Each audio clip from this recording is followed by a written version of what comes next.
अस्सलाम वालेकुम दोस्तों। बहुत सारे दोस्त पूछते हैं कि कल्चर सेंसिटिविटी कब करवानी चाहिए। बहुत सारे दोस्तों को इन्फेक्शन होती है तो खुद ही कल्चर सेंसिटिविटी करवा लेते हैं। कुछ दोस्तों को हम कहते हैं वो करवा नहीं रहे होते।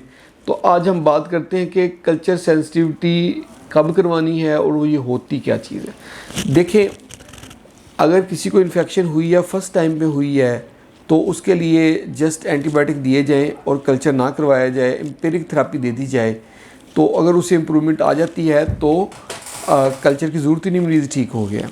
और अगर नहीं इम्प्रूवमेंट आ रही, परसिस्टेंट है या रिकरेंस है। परसिस्टेंट कहते हैं कि एक इन्फेक्शन है वो ख़त्म ही नहीं हो रही, वो मौजूद है और दवाइयाँ लेने के बावजूद मौजूद है। और रिकरेंस होती है कि अगर एक इन्फेक्शन है, दवाई ली, वो ख़त्म होगी, कुछ अर्से बाद फिर दोबारा होगी, इसको हम रिकरेंस कहते हैं।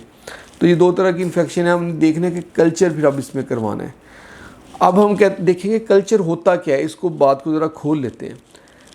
यूरिन या पस या कोई भी चीज़ है, उसको हम हमारे पास ट्रे होती है शीशे की, गोल सी इस साइज़ की, उसके अंदर हम रखते हैं, उसको हम ग्रो करते हैं 48 घंटे के लिए, उसको हम ग्रो करते हैं, उसको कहते हैं कल्चर करते हैं, यानी कि उनका कल्चर मीडिया बनाते हैं।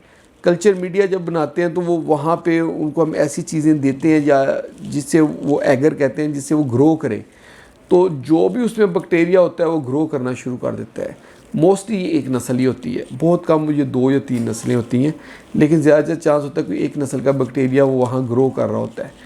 तो उसको 48 घंटे तक जो है ना पीरियड में रखते हैं ताकि उसकी ग्रोथ अच्छी तरह हो जाए।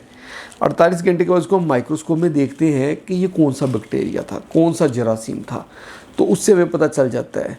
हो सकता है कि वो क्लिबशिला था, हो सकता है वो इकोलाई था, हो सकता है वो स्टेफ ऑरिस था, हो सकता है वो स्टेफ निमोकोकल था, कुछ भी हो सकता है।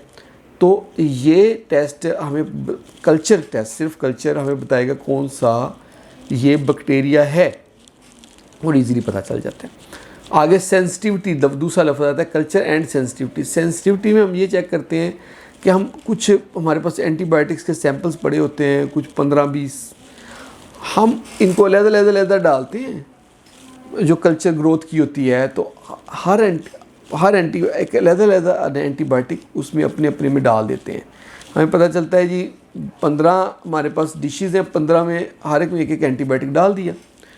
अब इसको हम चेक करेंगे हम माइक्रोस्कोप में। अगर किसी के माइक्रोस्कोप के अंदर कल्चर में नेगेटिव आ रहा है, यानी कि आर आ रहा है, आर मीन रेजिस्टेंट, इसका मतलब है कि जरासीम उतने के उतनी है, कोई नहीं मरा, दवाई का कोई असर नहीं हुआ, इसको कहते हैं आर, रेजिस्टेंट है, ये दवाई नहीं लेनी। एक आ रहा तो आई, उसमें आधे के जरासीम मर जाते हैं, आधे के ज़िंदा होते हैं, उसको इंटरमीडिएट कहते हैं। ये दवाई बहुत, यानी कि प्रिकॉशन के साथ लेनी है। अगर दूसरी दवाई मिल नहीं रही, बहुत कास्टली है, साइड इफ़ेक्ट्स बहुत ज़्यादा हैं, पेशेंट को सूट नहीं कर रही, तो ये आई वाली दें। अदरवाइज़ आ रहा था एस, सेंसिटिव वाली दवाई लेनी है। कि सेंसिटिव का मतलब है कि इस एंटीबायोटिक ने इस बैक्टीरिया को मार दिया। वो वाली एंटीबायोटिक का नाम लेबॉर्ट्री वाले हमें लिख के दे देते होते हैं।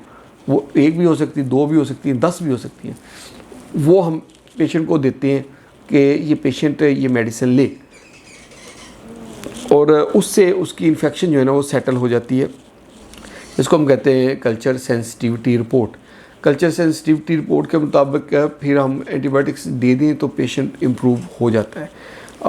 इसमें हमने ये देखना होता है कि जो एंटीबायोटिक पेशेंट की आई है सेंसिटिविटी, उसकी अवेलेबिलिटी कैसी है, उसकी कॉस्ट देखनी, उसमें सबसे सस्ती ली जाए, और रूट कौन सा है कि अगर ओरल रूट कम इन्फेक्शन है तो ओरल रूट वाली ली जाए, अगर बहुत ज़्यादा इन्फेक्शन है तो आई भी ली जाए। दोस्तों, ये थी आज की हमारी वीडियो कल्चर सेंसिटिविटी के ऊपर। होप आप लोगों को वीडियो अच्छी लगी होगी। वीडियो अच्छी लगी तो इसको लाइक कर दें, इसको शेयर करें अपने दोस्तों के साथ, और हमारे चैनल को जल्दी से सब्सक्राइब करें ताकि आपको हेल्थ से रिलेटेड अच्छी अच्छी वीडियोज़ मिलती रहें। बहुत बहुत शुक्रिया।